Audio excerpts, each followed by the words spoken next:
بسم اللہ الرحمن الرحیم۔ السلام علیکم۔ آیات کبھی بھی اتفاق سے آپ کے سامنے نہیں آتی، یہ اللہ کے حکم سے بہت اوپر سے آتی ہیں اور ایک نعمت کی طرح عطا ہوتی ہیں۔ اکثر ہم جس مسئلے میں الجھے ہوتے ہیں تو فیس بک یا واٹس ایپ میں اسی کے متعلق آیت آ جاتی ہے، اس وقت اس کو اپنے لیے ایک پرائیویٹ میسیج سمجھا کریں اور کچھ دیر رک کر غور کیا کریں کہ مجھے اللہ تعالیٰ کیا کہنا چاہ رہا ہے، کیونکہ آیات کا وقت، مقام، دل کی کیفیت، آپ کے اس وقت کے حالات، سب کا فیصلہ آسمانوں پر کیا جا چکا ہوتا ہے، اور یہی قرآن مجید کا معجزہ ہے۔ اللہ تعالیٰ ہم سب کو نیکی کی ہدایت دے اور تمام برائیوں سے بچائے، اور اللہ تعالیٰ آپ کے تمام اہل و عیال کو اپنے حفظ و امان میں رکھے، آمین۔ آج انشاءاللہ سورہ الانبیاء کی آیت نمبر 52 سے سٹارٹ کریں گے۔ اس کا ترجمہ اور تفسیر تفہیم القرآن سے بیان کروں گی جو اہل سنت جماعت کے لیے ہے۔ اعوذ باللہ من الشیطان الرجیم، بسم اللہ الرحمن الرحیم۔ یاد کرو وہ موقع جب کہ اس نے اپنے باپ اور اپنی قوم سے کہا تھا کہ یہ مورتیں کیسی ہیں جن کے تم لوگ گردیدہ ہو رہے ہو۔ اس کی تفسیر ہے، جس واقعے کا آگے ذکر کیا جا رہا ہے اس کو سننے سے پہلے یہ بات اپنے ذہن میں تازہ کر لیجئے کہ قریش کے لوگ حضرت ابراہیم علیہ السلام کی اولاد تھے۔ کعبہ انہی کی تعمیر کردہ تھا۔ سارے عرب میں کعبے کی مرکزیت انہی کی نسبت کے سبب سے تھی، اور قریش کا سارا بھرم اسی لیے بندھا ہوا تھا کہ یہ اولاد ابراہیم ہیں اور کعبہ ابراہیمی کے مجاور ہیں۔ آج اس زمانے میں اور عرب سے دور دراز کے ماحول میں تو حضرت ابراہیم علیہ السلام کا یہ قصہ صرف ایک سبق آموز تاریخی واقعہ ہی نظر آتا ہے، مگر جس زمانے اور ماحول میں اول یہ بیان کیا گیا تھا اس کو نگاہ میں رکھ کر دیکھیے تو محسوس ہوگا کہ قریش کے مذہب اور ان کی برہمنیت پر یہ ایک ایسی کاری ضرب تھی جو ٹھیک اس کی جڑ پر جا کر لگتی تھی۔ آیت نمبر 53، انہوں نے جواب دیا، ہم نے اپنے باپ دادا کو ان کی عبادت کرتے پایا ہے۔ آیت نمبر 54، اس نے کہا تم بھی گمراہ ہو اور تمہارے باپ دادا بھی سری گمراہی میں پڑے ہوئے تھے۔ آیت نمبر 55، انہوں نے کہا کیا تو ہمارے سامنے اپنے اصلی خیالات پیش کر رہا ہے یا مذاق کرتا ہے؟ اس کی تفسیر ہے، اس فقرے کا لفظی ترجمہ یہ ہوگا کہ کیا تو ہمارے سامنے حق پیش کر رہا ہے یا کھیلتا ہے، لیکن اصل مفہوم وہی ہے جس کی ترجمانی اوپر کی گئی ہے۔ ان لوگوں کو اپنے دین کے برحق ہونے کا اتنا یقین تھا کہ وہ یہ تصور کرنے کے لیے بھی تیار نہ تھے کہ یہ باتیں کوئی شخص سنجیدگی کے ساتھ کر سکتا ہے، اس لیے انہوں نے کہا کہ یہ تم محض مذاق اور کھیل کر رہے ہو یا واقعی تمہارے یہی خیالات ہیں۔ آیت نمبر 56، اس نے جواب دیا نہیں، بلکہ فی الواقعہ تمہارا رب وہی ہے جو زمین اور آسمانوں کا رب اور ان کا پیدا کرنے والا ہے، اس پر میں تمہارے سامنے گواہی دیتا ہوں۔ آیت نمبر 57، اور خدا کی قسم میں تمہاری غیر موجودگی میں ضرور تمہارے بتوں کی خبر لوں گا۔ اس کی تفسیر ہے، یعنی اگر تم استدلال سے بات نہیں سمجھتے ہو تو میں عملاً تمہیں مشاہدہ کرا دوں گا کہ یہ بے بس ہیں، ان کے پاس کچھ بھی اختیارات نہیں ہیں اور ان کو خدا بنانا غلط ہے۔ رہی یہ بات کہ عملی تجربے اور مشاہدے سے یہ بات وہ کس طرح ثابت کریں گے، تو اس کی کوئی تفصیل حضرت ابراہیم علیہ السلام نے اس موقع پر نہیں بتائی۔ آیت نمبر 58، چنانچہ اس نے ان کو ٹکڑے ٹکڑے کر دیا اور صرف ان کے بڑے کو چھوڑ دیا تاکہ شاید وہ اس کی طرف رجوع کریں۔ اس کی تفسیر ہے، یعنی موقع پا کر جب کہ پجاری اور مجاور موجود نہ تھے، حضرت ابراہیم علیہ السلام ان کے مرکزی بت خانے میں گھس گئے اور سارے بتوں کو توڑ ڈالا۔ اس کی طرف کا اشارہ بڑے بت کی طرف بھی ہو سکتا ہے اور خود حضرت ابراہیم علیہ السلام کی طرف بھی۔ اگر پہلی بات ہو تو یہ حضرت ابراہیم علیہ السلام کی طرف سے ان کے عقائد پر ایک طنز کا ہم معنی ہے، یعنی اگر ان کے نزدیک واقعی یہ خدا ہیں تو انہیں اپنے بڑے خدا کے متعلق یہ شبہ ہونا چاہیے کہ یہ شاید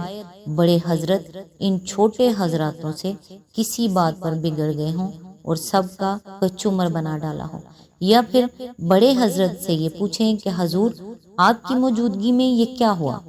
کون یہ کام کر گیا اور آپ نے اسے روکا کیوں نہیں؟ اور اگر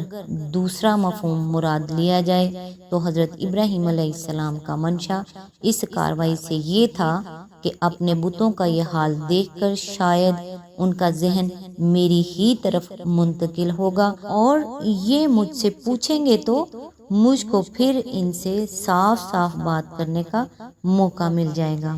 آیت نمبر 59، انہوں نے آ کر بتوں کا یہ حال دیکھا تو کہنے لگے ہمارے خداؤں کا یہ حال کس نے کر دیا، بڑا ہی کوئی ظالم تھا وہ۔ آیت نمبر 60،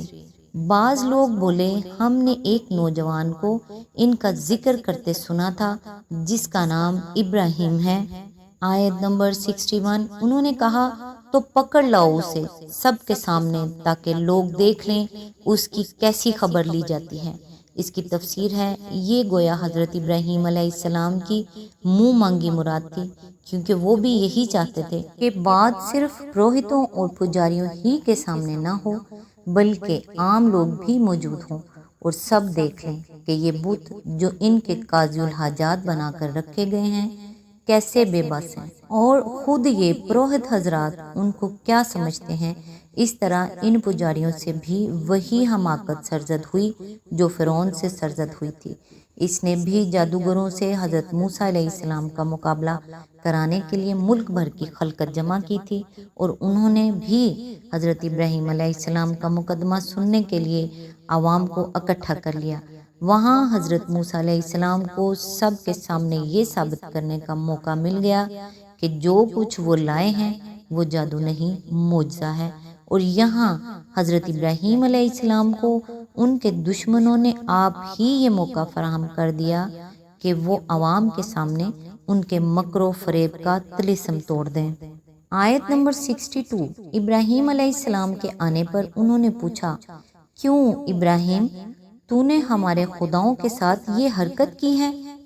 آیت نمبر 63، اس نے جواب دیا بلکہ یہ سب کچھ ان کے اس سردار نے کیا ہے، انہی سے پوچھ لو اگر یہ بولتے ہیں۔ اس کی تفسیر ہے یہ آخری فقرہ خود ظاہر کر رہا ہے کہ پہلے فقرے میں حضرت ابراہیم علیہ السلام نے بت شکنی کے اس فعل کو بڑے بت کی طرف جو منسوب کیا ہے اس سے اس کا مقصد جھوٹ بولنا نہ تھا بلکہ وہ اپنے مخالفین پر حجت قائم کرنا چاہتے تھے۔ یہ بات انہوں نے اس لیے کہی تھی کہ وہ لوگ جواب میں خود اس کا اقرار کریں کہ ان کے یہ معبود بالکل بے بس ہیں اور ان سے کسی فعل کی توقع تک نہیں کی جا سکتی۔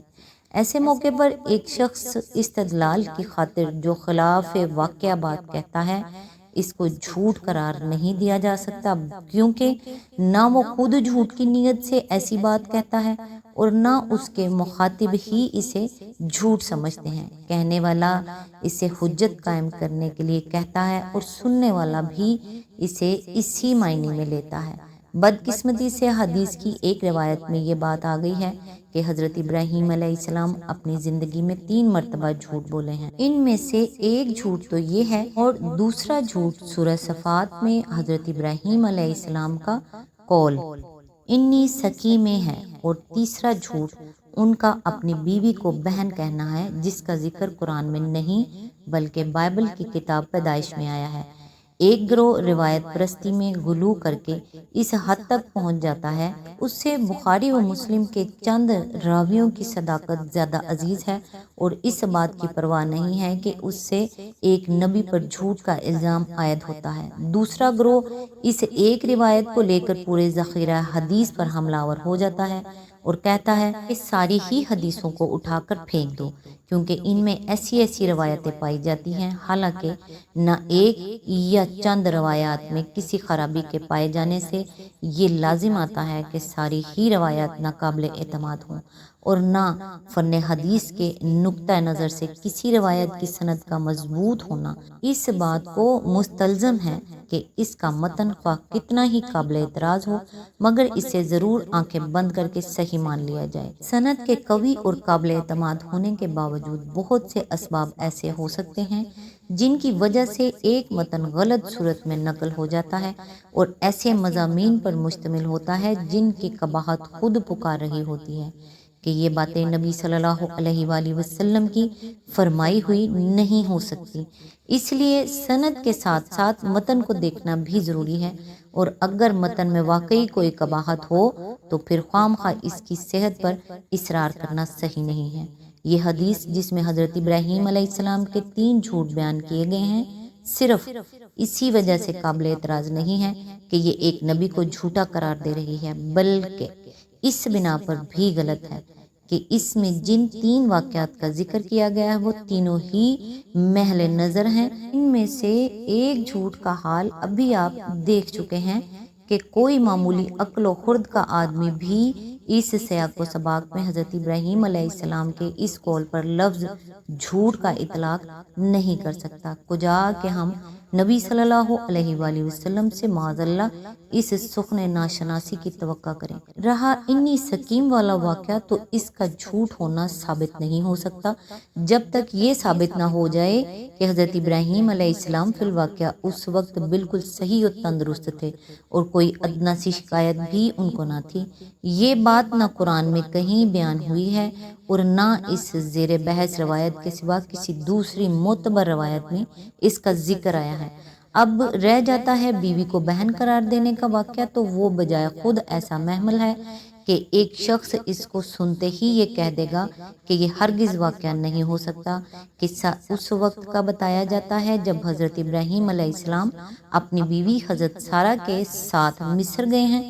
بائبل کی روح سے اس وقت حضرت ابراہیم علیہ السلام کی عمر 75 اور حضرت سارہ کی عمر 65 برس سے کچھ زیادہ ہی تھی، اور اس عمر میں حضرت ابراہیم علیہ السلام کو یہ خوف لاحق ہوتا ہے کہ شاہ مصر اس خوبصورت خاتون کو حاصل کرنے کی خاطر مجھے قتل کر دے گا۔ چنانچہ وہ بیوی سے کہتے ہیں کہ جب مصری تمہیں پکڑ کر بادشاہ کے پاس لے جانے لگیں تو تم بھی مجھے اپنا بھائی بتانا اور میں بھی تمہیں اپنی بہن بتاؤں گا تاکہ میری جان تو بچ جائے۔ پیدائش باب 12۔ حدیث کے زیر بحث روایت میں تیسرے جھوٹ کی بنیاد اسی سری لغو اور محمل اسرائیلی روایت پر ہے۔ کیا یہ کوئی معقول بات ہے